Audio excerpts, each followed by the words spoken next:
बिस्मिल्लाहिर्रहमानिर्रहीम। लाखों करोड़ों दुरूदो सलाम मोहम्मद मुस्तफ़ा सल्लल्लाहु अलैहि वसल्लम और आले मोहम्मद पर। मैं हूं उमर दराज गोंदल। बड़ी खबर है, और अगर ये कहा जाए कि तहरीक इंसाफ में बगावत वाली बात है तो ये कहना गलत नहीं होगा। आपको याद होगा सबसे पहले शेर अफजल मरवत ने जो पहली प्रेस कॉन्फ्रेंस में वो गुफ्तगू की थी, जिसमें उन्होंने कहा था कि इमरान खान जो हैं वो इस बार चेयरमैन तहरीक इंसाफ का इलेक्शन नहीं लड़ेंगे। शोर मच गया। उसके बाद पाकिस्तान तहरीक इंसाफ ने एक ऑफिशियली बयान जारी किया और उसमें कहा यह गया कि जनाब हम गौर खोज कर रहे हैं, अभी इमरान खान को दस्तबरदार करवाने का या मुतबादिल के तौर के ऊपर कोई फैसला नहीं हुआ। फिर अगले दिन जो है वो हमें बताया गया कि प्रेस कॉन्फ्रेंस के अंदर बाकायदा तौर पे ऐलान कर दिया जाएगा, और वो ऐलान हो गया गुज़श्ता रोज। और उस ऐलान के अंदर आपने देखा कि बैरिस्टर अली जफर मौजूद थे और बैरिस्टर गौहर मौजूद थे, और वहां पे ऐलान हुआ कि इमरान खान ने बैरिस्टर गौहर को नामजद कर दिया है। उसके बाद लतीफ खोसा ने यह दोबारा से कहा कि इमरान खान ही तहरीक इंसाफ के चेयरमैन थे और इमरान खान ही तहरीक इंसाफ के चेयरमैन रहेंगे। उसके बाद आज लतीफ खोसा की एक ऑडियो इमरान खान की अहलिया के साथ आ गई, जिसमें वो उनकी हमशीरा के बारे में गुफ्तगू कर रही थी। अब बगावत कहां से पैदा हुई है? खबर यह है कि तहरीक इंसाफ के अंदर दो धड़े सामने आ गए हैं, और एक धड़े ने बैरिस्टर गौहर का जिनका उस दिन ऐलान हुआ था, उस ऐलान के हवाले से उन्होंने उनको मानने से इनकार कर दिया है और यह कहा है कि इमरान खान ने उनको नामजद नहीं किया।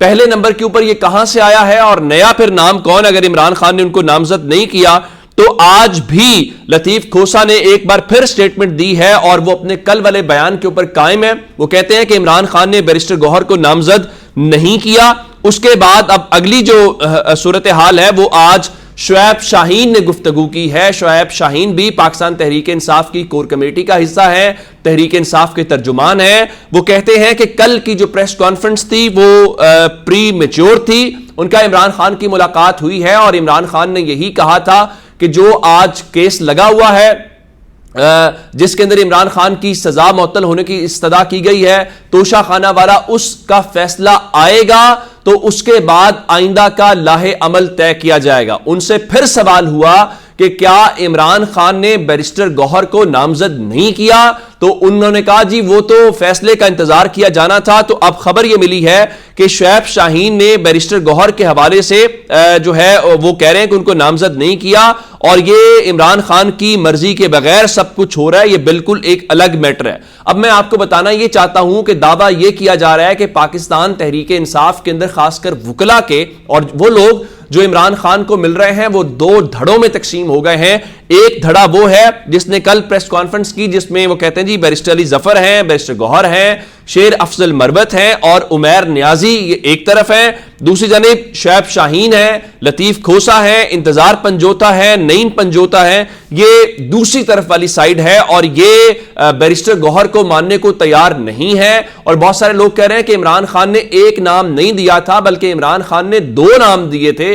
अब यह भी दावा। उसके बाद एक और आज जो खबर आई है वो हामिद खान से मुतल्लिक है, और बताया गया है कि हामिद खान की इमरान खान से मुलाकात हुई है। तो इमरान खान से हामिद खान ने 3 लोगों के मुतल्लिक अपने तहफ़्फ़ुज़ात का इजहार किया है। अब आप जानते हैं कि हामिद खान तहरीक इंसाफ के बड़े पुराने और बानी अरकान में तस्वुर होते हैं, और इस हवाले से सूरत हाल ये है कि जब तहरीक इंसाफ इक़्तिदार के अंदर थी तब हामिद खान साहब को किसी ने नहीं पूछा। जब इक़्तिदार से या उस चीज से अलग हो गए तो फिर हामिद खान भी याद आ गए, हामिद खान की लीगल एडवाइस भी याद आ गई। इवन आज इमरान खान ने एक दरखास्त दायर की है और वो दरखास्त सुप्रीम कोर्ट के अंदर दायर की गई है, जहां पे साइफर केस का ये तरमीमी दरखास्त तक पहले भी दरखास्त थी कि इमरान खान का जो क्या कहते हैं कि जो मुकदमा है उसको खारिज कर दिया जाए, और इस्तदा की गई है कि उनका जो साइफर का ट्रायल है उसको गैर आईनी और कलअदम करार दिया जाए। उसमें हाई कोर्ट के 2 रुकनी बेंच का जो फैसला है उसको बुनियाद बनाया गया, और यह दरखास्त भी हामिद खान के जरिए दायर की गई। अब ये जो हामिद खान है, फरीहा अदरीस जर्नलिस्ट है, उनके मुताबिक वो लिखती हैं कि Hamid Khan has sent his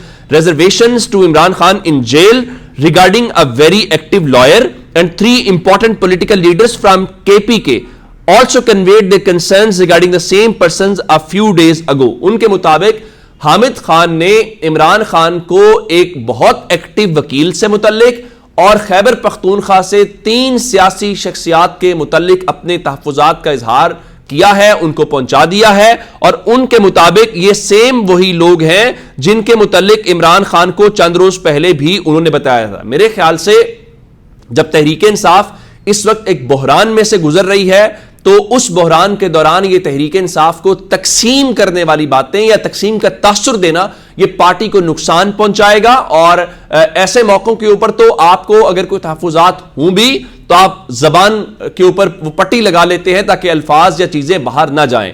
میرے خیال سے تحریک انصاف کی سینئر لیڈرشپ کو، اور اس حوالے سے آج میرے پاس خبر یہ ہے کہ عمران خان نے جو وکلا ہیں ان کے سٹیٹمنٹ دینے کے اوپر پابندی لگا دی ہے۔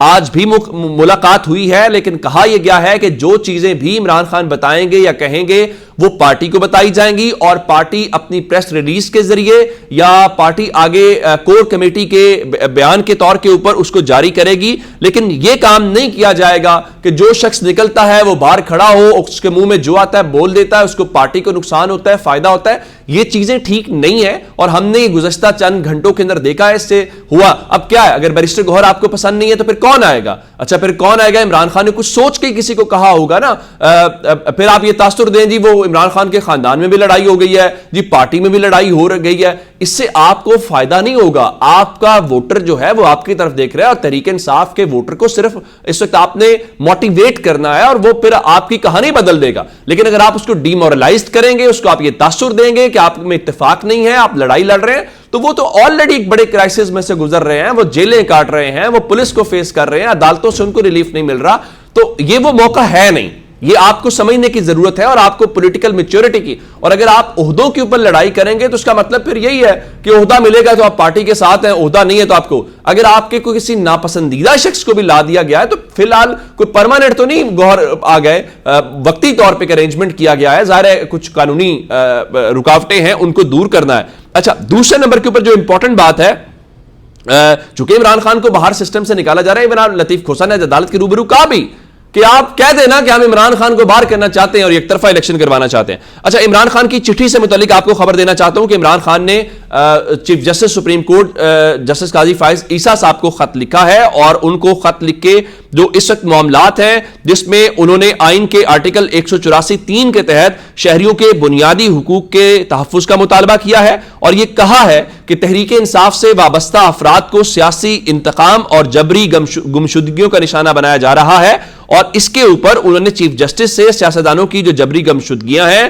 اس کے اوپر کمیشن قائم کرنے کا مطالبہ کیا۔ سوال ہی پیدا نہیں ہوتا، جسٹس قاضی فائز عیسیٰ صاحب ابھی ان باتوں کے اوپر ہیں کہ جناب وہ اعلیٰ عدلیہ نہ لکھیں، وہ فلاں جج کے ساتھ یہ نہ لکھیں، وہ ابھی ان چیزوں کی طرف نہیں آ رہے۔ دوسرا انہوں نے کہا ہے کہ عدالتوں سے ضمانتوں کے باوجود سیاسی جو کارکنان ہیں اور بالخصوص جو خواتین کارکنان ہیں ان کی گرفتاریاں رکوائی جائیں، اور وفاقی اور صوبائی حکومتوں سمیت الیکشن کمیشن کو حکم دیا جائے کہ وہ تحریک انصاف کے امیدواروں کو جو الیکشن مہم ہے وہ چلانے کی اجازت دیں۔ لیکن اب معلوم نہیں ہے کہ سپریم کورٹ کے چیف جسٹس جو ہیں اس کے اوپر کس قسم کا رد عمل کا اظہار کرتے ہیں، اور انہوں نے اس خط میں مختلف مقدمات کا بھی حوالہ دیا ہے جو تحریک انصاف کے لوگوں کے اوپر قائم کیے جا رہے ہیں، اور یہ ان کو کہا ہے کہ تحریک انصاف کو آزادانہ جو ہے وہ سیاسی سرگرمیوں کی اجازت نہیں دی جا رہی، تو ہمیں برابری کی سطح کے اوپر مہم چلانے کی اجازت دی جائے، یا دوسرے لفظوں کے اوپر انہوں نے